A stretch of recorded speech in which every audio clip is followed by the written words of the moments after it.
All right, good Monday morning, everybody. Good morning. We are back at it. And of course, we've been hearing like all these stories coming out of California, the devastation there from the wildfires. Yeah.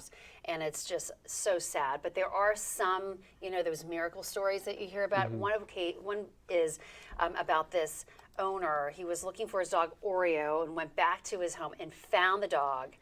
There's Oreo. He had been hiding in the rubble for days. Look, and you can even see like the soot on the poor dog. Yeah. The owner there, Casey Colvin, he returned and found the dog in good health. I mean, look at the cheek. He looks so happy. I mean, and I'd be too. I would be too. Coming back and finding his dog. I mean, because you would have thought that like all is Yeah. lost. I mean, it's just so emotional.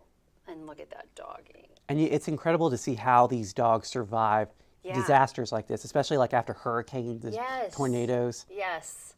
And, of course, the shelters, of course, are now like overrun with dogs because, their owners might be, left or fled and they had to leave them behind. And so, a lot of those shelters out there are overrun. And but it's nice. I just love his face, the guy. Yeah. But anyway. I mean, even in the darkest of times, you can find some light in stories like this. Yeah, that's right. So that was great to see. Gives us a little bit of hope, right? Yes, that's exactly. All right, thank you, Jennifer. Let's take a look at our local headlines on this Monday morning. Charlottesville police are investigating after shots were fired near Jefferson Park Avenue. Officers responded to Stribling Avenue Sunday evening. Police say no one was injured, but 2 buildings were hit. Officers also found 10 shell casings at the scene. The investigation is ongoing at this time. Anyone with information is asked to reach out to CPD.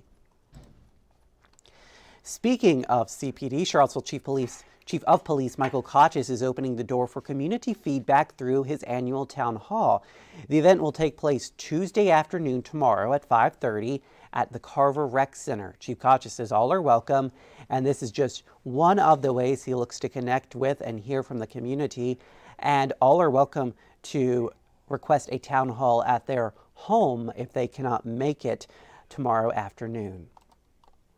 And breweries in Central Virginia and the Valley are adapting to the dry January trend by offering drinks without the booze. Star Hill is offering its first non-alcoholic beer as well as 2 mocktails. The general manager says so far the feedback has been positive. She adds Star Hill wants to create an environment where everyone feels welcome and not singled out. All right, we are about halfway through January almost at this point, and it's been a cold and snowy month. Oh man, we're just going to flex his muscle. Yes. Yeah, we're going to get a break today, and then later this week we'll start to see temperatures back into the 40s. But after that, it'll be a cold stretch as we get into the latter part of the month. But we'll get up to 49 today. Arctic cold front will come through, and that'll bring a reinforcing shot of some colder air. So sunny, 38 on Tuesday. Those winds will make wind chills feel like they're in the teens and 20s. Even colder for Wednesday, we'll get up to 35. And then we went back into the 40s Thursday into Friday. Next chance for rain comes on Saturday as temperatures warm up into the upper 40s. And then we'll clear out on Sunday with a high of 47. And again, after this week, it'll be much colder for the next couple of weeks. So again, January is normally a pretty cold month for us. It's that time of year, right? Yeah, it really what can you is. expect? But the warmth today, that will help melt some of that snow It'll back. feel really nice out there. Yeah. And it'll feel nice, right? Yeah, So absolutely. double benefits. Yes. All right, thank you, David. And thank you guys for joining us on the Morning Rush. Here's a live look out at traffic at US 29 at Rio Road. On this Monday morning, things are moving smoothly. Several school districts are on a delayed schedule this morning because of some of that leftover snow and ice. So check 29news.com for the latest list of school closures and delays.